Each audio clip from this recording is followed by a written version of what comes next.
Will you be able to respond to all the people who are getting this, opening it up, putting it into themselves? Yeah. And if I was doing that, I'd want to reach out to you. Will that be a lot of ding, ding, ding, ding, dings for Dandapani? It will be a lot of dings. I just don't respond to them. You don't? I can't, right? Because I need to make difficult choices, right? Right. And you're right. Even till today, I get so many messages on Facebook, on Instagram, on emails, on Twitter, people reaching out asking for help. What do? I learn to control my compassion. Oh, those were the 3 words. I remember the first time you gave those 3 words to me. It was like a punch. Well, not a punch. You don't punch anybody. But it hit me like a shot to the jaw. And you know what? I tell that story and I wrap it around to you giving me that advice, those 3 words. And I see the expression on their faces that was on my face when I heard it. Mm-hmm. Control your compassion. Right. So there's one of me, right? And there's one of you. Right. And if I get this course and it goes out to thousands of people and thousands of people are writing back to me, how could I possibly respond? I have a wife, I have a daughter, I have a business, I have family I love, friends I love, things I love doing. I would spend literally my whole time on my laptop replying. And how can you give one response that would satisfy a question? So you're a master interviewer, right? I come up to you, Cal, I've heard about you. You've interviewed so-and-so, Gorbachev and Ali and Robert De Niro and like Mandela and everybody. Cal, I want to learn how to interview people. So I ask you a question. You give me a response. Do you think I will not have any other questions to follow up? Of course you will. I will, right? You're going to say something to me, and I'm going to have a follow-up question. Right. And then you're going to reply something, and I might have 3 more questions. So all those interactions that I have with people are not one-time interactions. And there are people that are quite pissed off with me for not replying. They are. How can you be pissed off at a monk? Tons of people. Yeah, I don't know how, but they can. Right? And they're upset because you don't respond. Why don't you reply? Right. How can I? I have a finite amount of energy each day.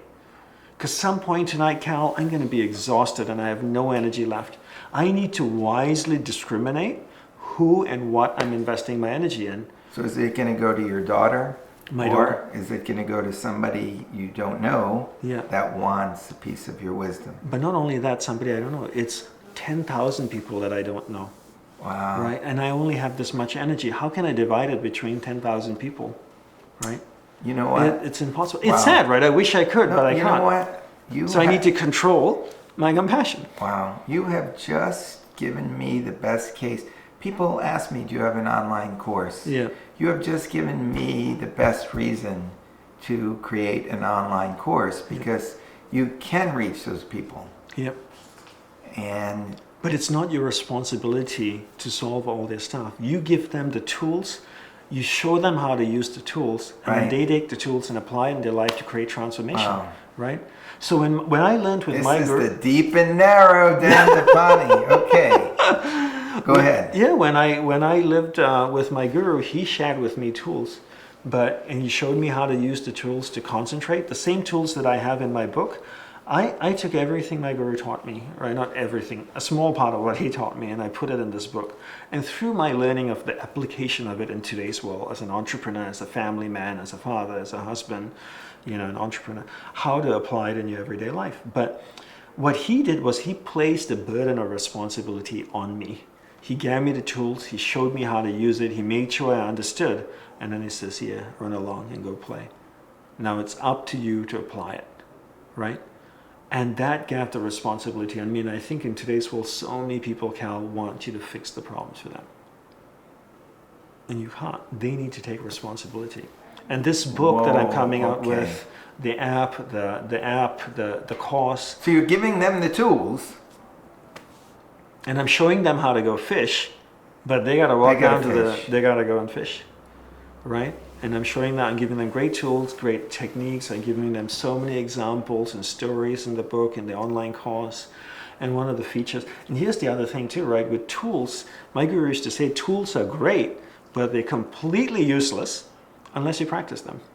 He says you can hang them on the wall and they're beautiful things to look at, but unless you apply the tools in your life, they're useless. So spiritual tools are useless unless they're applied. And in this course, I have tons of tools, but one thing I've created in my app that I feel is going to be very special that I took from my training as a monastic life are rituals. How do I consistently apply the tools throughout the day so that I can start to create effective change and sustainable change? So in the app, there's a section called rituals, and we've broken the day into 4 6-hour slots. So there's the morning, the afternoon, the evening, and at night. And in each of those slots, I teach people how to apply the tools that I teach them. So they're learning to concentrate in the morning, in the afternoon, the evening, and at night.